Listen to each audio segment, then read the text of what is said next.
And welcome है आप सभी का पीपीआई ट्यूटर के इस यूट्यूब चैनल पर। आज की क्लास में मैं शिवानी आपका वेलकम करती हूँ और आज की क्लास बहुत महत्वपूर्ण होने वाली है, तो क्लास को शुरू से अंत तक जरूर देखिएगा अपनी तैयारी को और बेहतरीन करने के लिए। तो चलिए इस क्लास को शुरू करते हैं। सॉल्व करेंगे पैरामेडिकल प्रीवियस ईयर साइंस का क्वेश्चन। ये क्वेश्चन जो है, ये सभी क्वेश्चन जो है 2020 में जो है पूछे गए हैं। तो चलिए हम लोग क्वेश्चन देखते हैं। क्वेश्चन हमारा है, क्वेश्चन फर्स्ट है हमारा, बीटा ग्लैक्टोसाइडेज किस पोषक तत्व के विघटन में मदद करता है? ऑप्शन ए में दिया हुआ है माल्टेज, ऑप्शन बी में दिया है लैक्टेज, ऑप्शन सी में दिया है एमाइलेज और ऑप्शन डी में दिया हुआ है रेनिन। तो चलिए जल्दी से बताइए किसका आंसर क्या होगा। कमेंट्स में जल्दी से बताइए किसका आंसर क्या होगा। जल्दी जल्दी बताइए किसका आंसर क्या होगा।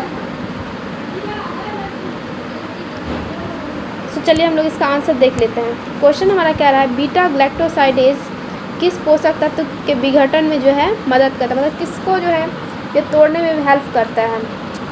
तो ये बीटा ग्लैक्टोसाइडेज जो है लैक्टोज को तोड़ने में, विघटित करने में जो है मदद करता है। चलिए हम लोग नेक्स्ट प्रश्न देख लेते हैं। नेक्स्ट प्रश्न हमारा कह रहा है वर्णक मेलानिन किस एमिनो अम्ल से बनता है? ऑप्शन ए में दिया हुआ है ट्रिप्टोफेन, ऑप्शन बी में दिया हुआ है प्रोलीन, ऑप्शन सी में दिया हुआ है ग्लाइसिन, ऑप्शन डी में दिया हुआ है टायरोसिन। तो चलिए जल्दी से बताइए किसका आंसर क्या होगा।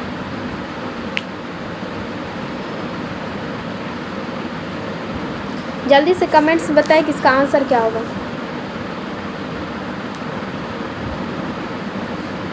चलिए हम लोग इसका आंसर देख लेते हैं। क्वेश्चन हमारा कह रहा है वर्णक मेलानिन किस एमिनो अम्ल से जो है बनता है? तो मेलानिन जो है वो टायरोसिन नामक एमिनो अम्ल से जो है वो बनता है। और इसमें ये मनुष्य में जो है, मनुष्य के बाल, त्वचा और आँख का जो कलर है वो इसी के द्वारा प्रदान की जाती है, मेलानिन के कारण। हमारा ऑप्शन हो जाएगा टायरोसिन। इससे जो है ये एमिनो एसिड मेलानिन जो है वो टायरोसिन नामक एमिनो एसिड से जो है बनता है। चलिए हम लोग नेक्स्ट प्रश्न देख लेते हैं। नेक्स्ट प्रश्न हमारा है नाइट्रोजन स्थिरीकरण में महत्वपूर्ण भूमिका निभाने वाला तत्व, मतलब नाइट्रोजन फिक्सेशन, पौधे में जो नाइट्रोजन फिक्सेशन होता है उसमें मेन इंपॉर्टेंट रोल किस तत्व का है? ऑप्शन ए में दिया हुआ मोलिब्डेनम, ऑप्शन बी में दिया हुआ मैग्नीज, ऑप्शन सी में दिया हुआ है कॉपर, ऑप्शन डी में दिया हुआ है जिंक। तो चलिए जल्दी से बताइए किसका आंसर क्या होगा। जल्दी से कमेंट्स में बताइए किसका आंसर क्या होगा। तो चलिए हम लोग इसका आंसर देख लेते हैं। क्वेश्चन हमारा कह रहा है नाइट्रोजन स्थिरीकरण में महत्वपूर्ण भूमिका निभाने वाला तत्व है। मतलब नाइट्रोजन फिक्सेशन में जो सबसे मेन इंपॉर्टेंट रोल होता है वो मोलिब्डेनम का होता है।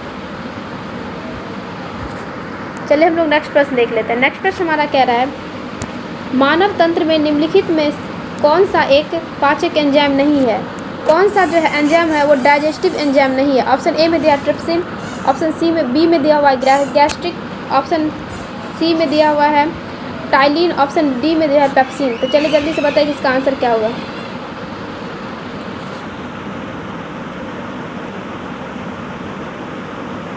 जल्दी जल्दी कमेंट्स बताइए किसका आंसर क्या होगा। मैं चेक कर रही हूँ, जल्दी से बताइए। सो चलिए हम लोग इसका आंसर देख लेते हैं। क्वेश्चन में कह रहा है मानव तंत्र में निम्नलिखित में से कौन सा एक एंजाइम जो है वो पाचक एंजाइम नहीं है? पाचक एंजाइम ट्रिप्सिन ये है, ये तो पाचक एंजाइम है। गैस्ट्रिक ये पाचक एंजाइम नहीं है। तो हमारा आंसर हो जाएगा गैस्ट्रिक एसिड। गैस्ट्रिक एसिड जो है वो मेनली एस्टोमैक्स में जो है पाचक, एस्टोमैक्स में बनने वाला जो है पाचक रस है। इसमें मेनली जो है HCl होता है और ये प्रोटीन के जो डाइजेशन में जो है मेन इम्पॉर्टेंट रोल निभाता है। तो हमारा आंसर हो जाएगा गैस्ट्रिक ग्लैंड, जो कि एक पाचक एंजाइम नहीं है।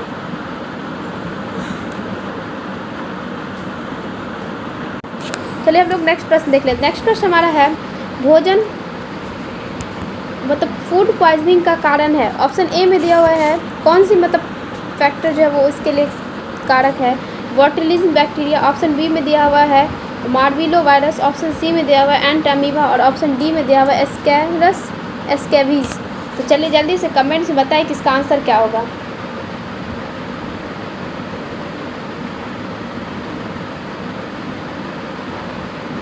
जल्दी जल्दी कमेंट्स में बताइए कि इसका आंसर क्या होगा, जल्दी से बताइए। तो चलिए हम लोग इसका आंसर देख लेते हैं। क्वेश्चन नंबर कह रहा है फूड पॉइजनिंग का कारण है। फूड पॉइजनिंग का कारण जो है वो बॉटुलिज्म नेम का जो है बैक्टीरिया है, इसी के कारण जो है फूड पॉइजनिंग होता है। और ये जो है मतलब गंदा जो खाना होता है, दूषित खाना, दूषित मिट्टी या खुले हुए स्थान में जो है घाव से जो भी ये फैलता है, तो गंदगी का कारण जो है वो मेनली फैलता है ये। चलिए हम लोग नेक्स्ट प्रश्न देख लेते हैं। नेक्स्ट प्रश्न हमारा है वह पादप जिसमें बीज होते हैं परंतु फूल या फल नहीं होता है। तो चलिए जल्द ऑप्शन ए में दिया है मॉस, ऑप्शन बी में दिया है फर्न, ऑप्शन सी में दिया है पाइनस, ऑप्शन डी में दिया है शैवाल। तो चलिए जल्दी से बताइए कि इसका आंसर क्या होगा। क्वेश्चन पढ़िए और जल्दी से बताइए कि इसका आंसर क्या होगा। जल्दी जल्दी बताइए कमेंट्स में कि इसका आंसर क्या होगा। क्वेश्चन को अच्छे से पढ़िए और आंसर दीजिए। तो चलिए हम लोग इसका आंसर देख लेते हैं। क्वेश्चन में कह रहा है वह पादप जिसमें बीज होता है परंतु फूल या फल नहीं होता है। तो वो पौधा जो है वो पाइनस है, जिसमें बीज होता है लेकिन फल और फूल नहीं होता। ये मेनली जो है जिम्नोस्पर्म वर्ग में आते हैं ये पेड़। चलिए हम लोग नेक्स्ट प्रश्न देख लेते हैं। नेक्स्ट प्रश्न हमारा है निम्न में से किस में क्लोरोक्यूरोरीन वर्णक पाया जाता है। ऑप्शन ए में दिया एनेरिडा, ऑप्शन बी में दिया इंसेक्टा, ऑप्शन सी में दिया एक्नोडर्मिटा और ऑप्शन डी में दिया निम्न श्रेणी के कॉर्डेटा। तो चलिए जल्दी से बताइए कमेंट्स में कि इसका आंसर क्या होगा। आंसर दीजिए जल्दी से।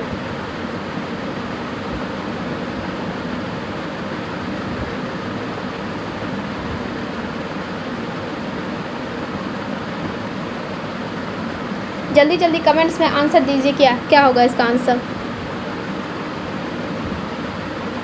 तो चलिए हम लोग इसका आंसर देख लेते हैं। क्वेश्चन में कह रहा है इनमें से क्लोरोक्यूरिन वर्णक पाया जाता है। क्लोरोक्यूरिन वर्णक जो है वो एनालिडा में पाया जाता है मेनली। चलिए हम लोग नेक्स्ट प्रश्न देख लेते हैं। नेक्स्ट प्रश्न हमारा कह रहा है किस प्रकार के पौधे की पत्तियों में समांतर शिरा विन्यास रहता है। ऑप्शन ए में दिया हुआ है फर्न, ऑप्शन बी में दिया एक बीजपत्री, ऑप्शन बी सी में दिया। नेक्स्ट प्रश्न हमारा है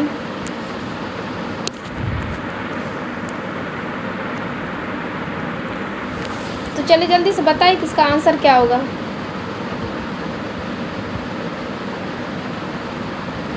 चलिए हम इसका आंसर देख लेते हैं। क्वेश्चन हमारा कह रहा है किस प्रकार के पौधे की पत्तियों में जो है समांतर शिरा विन्यास रहता है।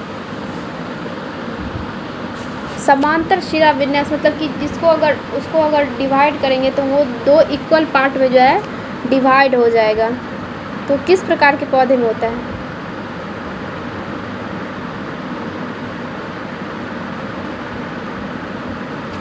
तो वो जो है एक बीजपत्री जो पौधे की पत्तियां होती है उसमें जो है समांतर शिरा विन्यास होता है।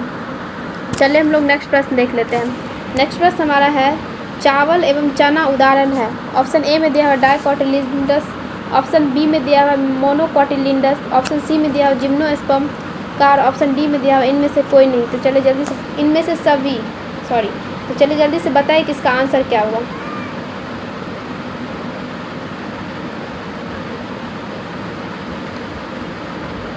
जल्दी जल्दी कमेंट्स में बताइए कि इसका आंसर क्या होगा।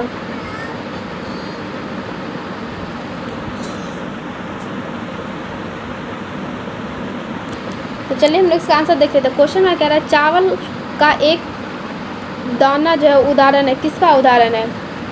तो चावल का एक दाना जो है वो मोनोकोटिलेडस का जो है उदाहरण है, क्योंकि अगर इसको डिवाइड करेंगे चावल के दाने को तो ये जो है दो इक्वल पार्ट में जो है डिवाइड नहीं होगा, इसीलिए मोनोकोटिलेडस का उदाहरण है।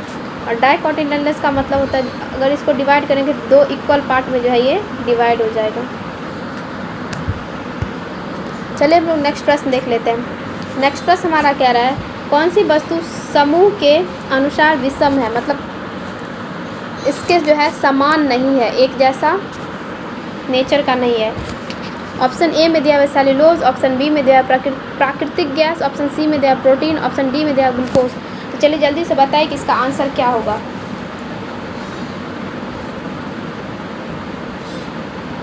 जल्दी जल्दी कमेंट्स में बताइए किसका आंसर क्या होगा।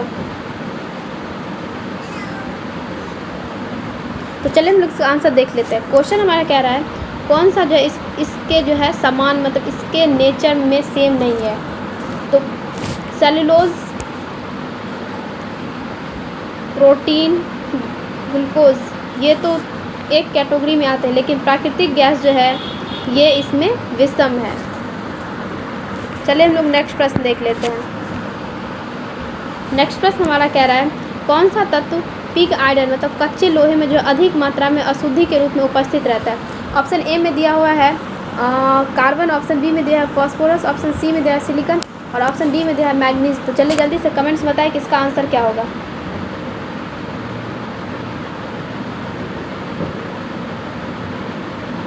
जल्दी जल्दी कमेंट्स बताइए किसका आंसर क्या होगा।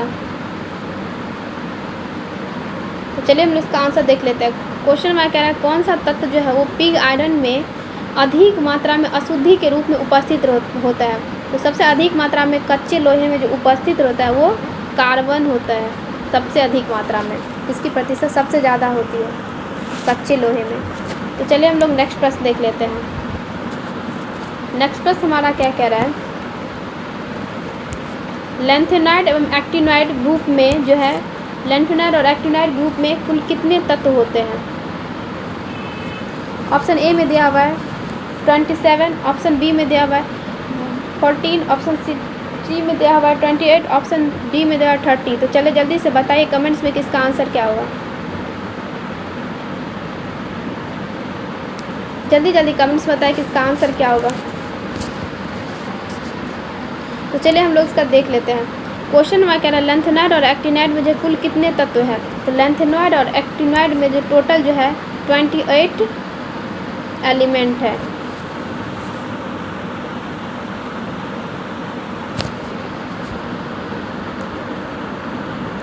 तो नेक्स्ट प्रश्न हमारा क्या कह रहा है एक रेसिंग कार का एक समान त्वरण 4 मीटर पर सेकेंड स्क्वायर है। यदि गति प्रारंभ करने के बाद 10 सेकेंड में वह कितनी दूरी तय करेगी। तो इसमें जो है दूरी निकालने के लिए कह रहा है एस। तो हमारा दिया हुआ है यू, तो प्रारंभिक दूरी जो है वो तो 0 हो जाएगी मीटर पर सेकेंड। एक्सीलरेशन जो है वो 4 मीटर पर सेकेंड स्क्वायर दिया हुआ है और टाइम जो है वो टी जो है वो 10 सेकेंड दिया हुआ है। तो हमें निकालना है एस मतलब दूरी। चलिए हम लोग निकालते हैं क्वेश्चन का आंसर। एस बराबर फार्मूला होता है u t plus half a t square. S equal to u जो है वो 0 है और टी जो है हमारा है 10 सेकेंड है और प्लस 1/2 और एक्सीलरेशन जो हमारा है 4 मीटर पर सेकेंड स्क्वायर है और टी जो है वो 10 है, इसका स्क्वायर कर देंगे। ये हो जाएगा हमारा 0 × 10, तो ये तो 0 हो गया और फिर ये हो जाएगा 2 × 4 × 100। तो ये हमारा 2 2 जा 4, यहाँ पे 2 हो गया और 2 × 100 बराबर 200 मीटर। तो S बराबर हमारा निकल के आ गया 200।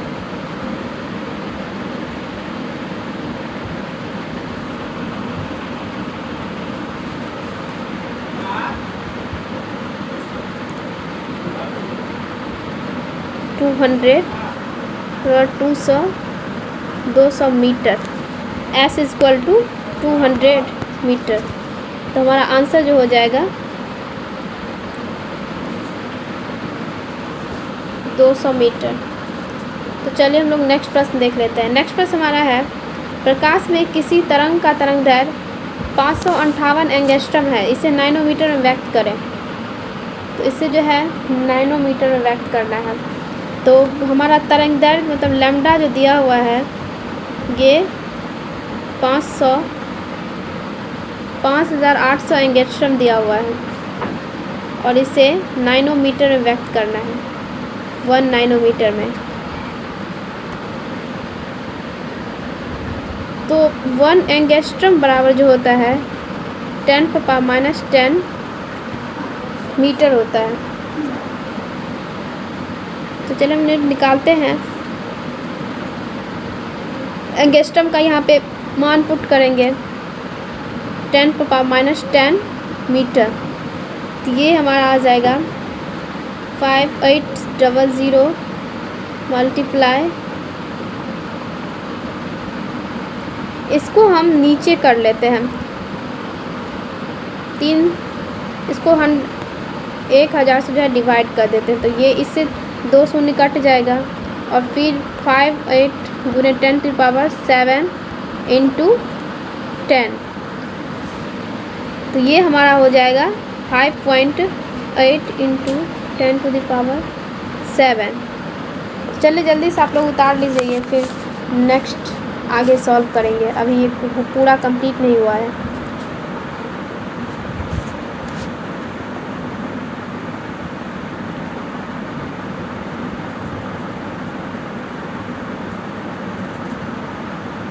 तो चलिए हम लोग आगे देख लेते हैं। ये हमारा लैम्डा बराबर जो आया हुआ था वो 5.85 इंटू 10⁻7 था। अब इसको नैनोमीटर में जो है कन्वर्ट करना, तो 1 नैनोमीटर बराबर होता है 10⁻⁹। इसको हम लोग अब कन्वर्ट करेंगे 5.8 into 10⁻7 metre equal to 1 nanometre by the 10⁹ into 5.8 into 10⁻⁻7।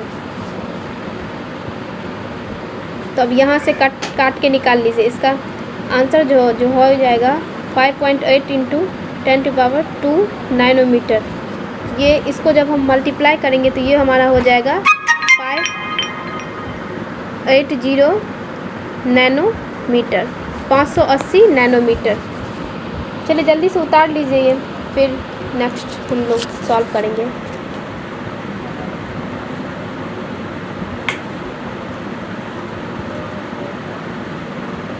जल्दी से उतारिए।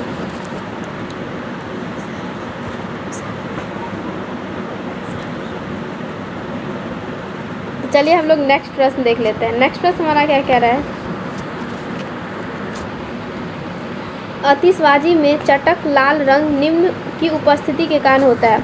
ऑप्शन ए में दिया हुआ है सोडियम, ऑप्शन बी में दिया हुआ है बेरियम, ऑप्शन सी में दिया है मैग्नीशियम, ऑप्शन डी में दिया है स्ट्रांसियम। तो चलिए जल्दी से बताइए कि इसका आंसर क्या होगा। जल्दी जल्दी कमेंट्स में बताइए कि इसका आंसर क्या होगा।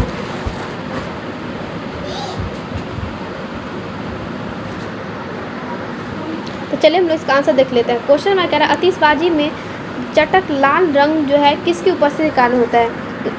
आतिशबाजी में जो लाल रंग होता है वो स्ट्रांसियम की कमी मतलब उपस्थिति के कारण जो है ये आतिशबाजी में जो लाल रंग प्रतीत होता है। चलिए हम लोग नेक्स्ट प्रश्न देख लेते हैं।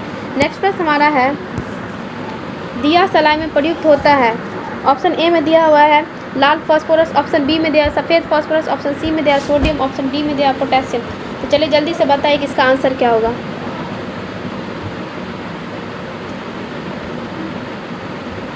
जल्दी जल्दी कमेंट्स में बताइए कि इसका आंसर क्या होगा।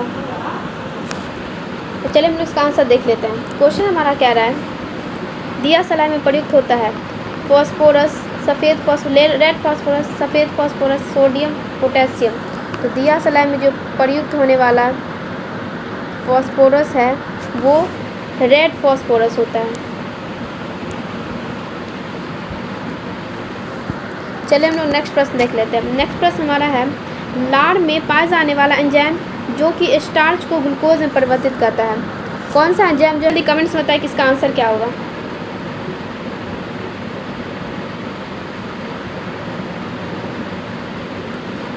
तो चलिए हम इसका आंसर देख लेते हैं। क्वेश्चन में कह रहा है लाड़ में जो है पाया जाने वाला एंजाइम जो स्टार्च को ग्लूकोज में परिवर्तित करता है, तो वो एंजाइम जो है वो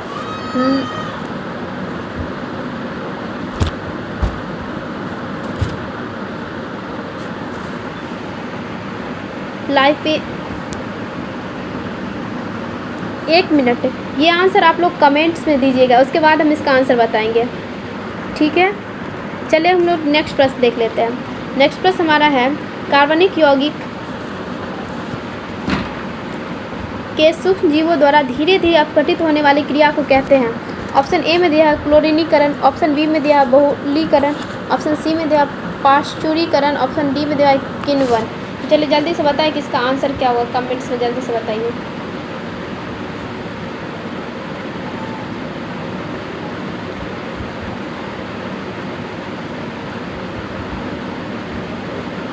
जल्दी जल्दी कमेंट्स में बताइए कि इसका आंसर क्या होगा। तो चलिए हम लोग देख लेते हैं इसका आंसर। क्वेश्चन में कह रहा है कार्बनिक ऑर्गेनिक कंपाउंड के जो है सूक्ष्म जीव द्वारा जो धीरे धीरे अपघटित होने वाली क्रिया को क्या कहते हैं, उसको वो धीरे धीरे ये जो है ये प्रक्रिया को फर्मेंटेशन कहा जाता है, जो कि कार्बनिक यौगिक में जो है सूक्ष्म जीव द्वारा कराया जाता है। फर्मेंटेशन में जो है ये यूज़ किया जाता है। चलिए हम लोग नेक्स्ट प्रश्न देख लेते हैं। नेक्स्ट प्रश्न हमारा कह रहा है कार व मोटरों में प्रयोग किए जाने वाले पेट्रोल निम्न का मिश्रण होता है। ऑप्शन ए में दिया हुआ है हाइड्रोकार्बन, ऑप्शन बी में दिया है अल्कोहल व ईथर, ऑप्शन सी में दिया हुआ है हाइड्रोकार्बन व ईथर और ऑप्शन डी में दिया हुआ है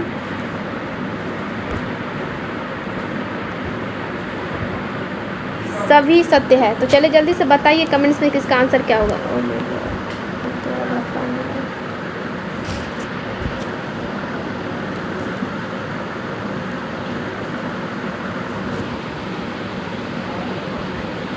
तो चलिए हम इसका आंसर देख लेते हैं। क्वेश्चन है कार व मोटर में प्रयोग किया जाने पेट्रोल जो होता है वो किस किस का मिश्रण होता है। तो ये जो है मेनली हाइड्रोकार्बन का मिश्रण होता है।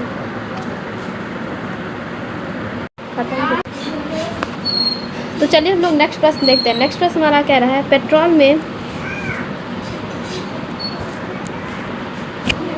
पेट्रोल में विषैले मिश्रण पदार्थ है। ऑप्शन ए में दिया है ब्यूटेन, ऑप्शन बी में दिया है tetraethyl lead, option C में दिया है नाइट्रोटॉर्बिन, ऑप्शन डी में दिया है डीडीटी। तो चलिए जल्दी से बताएं कमेंट्स में कि इसका आंसर क्या होगा।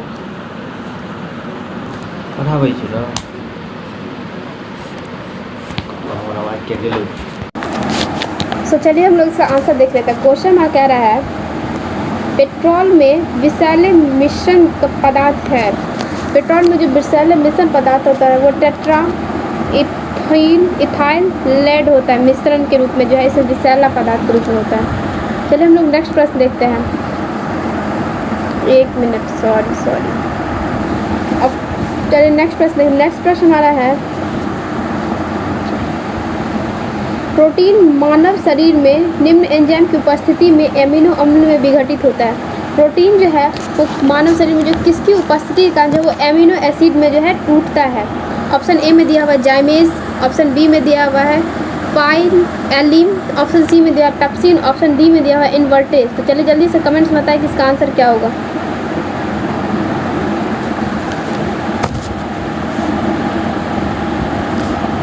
जल्दी कमेंट्स बताएं कि इसका आंसर क्या होगा।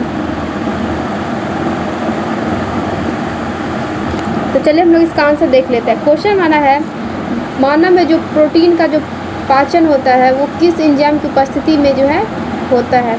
तो वो जो है पेप्सिन की उपस्थिति में जो है ये विघटित होकर जो है प्रोटीन विघटित होकर एमिनो एसिड में जो है परिवर्तित हो जाता है पेप्सिन एंजाइम की उपस्थिति में।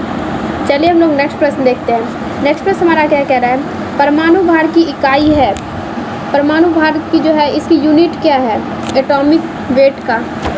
ऑप्शन ए में दिया हुआ है ग्राम, ऑप्शन बी में दिया है पाउंड, ऑप्शन सी में दिया माइक्रो मिलीग्राम, ऑप्शन डी में दिया इनमें से कोई नहीं। तो चलिए जल्दी से बताइए कि इसका आंसर क्या होगा। कमेंट्स में जल्दी से बताइए कि इसका आंसर क्या होगा।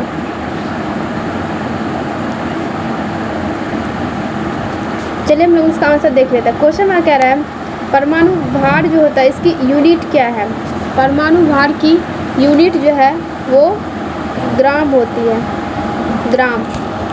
चलिए हम लोग नेक्स्ट प्रश्न देख लेते हैं। नेक्स्ट प्रश्न हमारा है दवा बनाने के काम आता है। इसमें जो है किसका उपयोग जो है दवा बनाने में किया जाता है।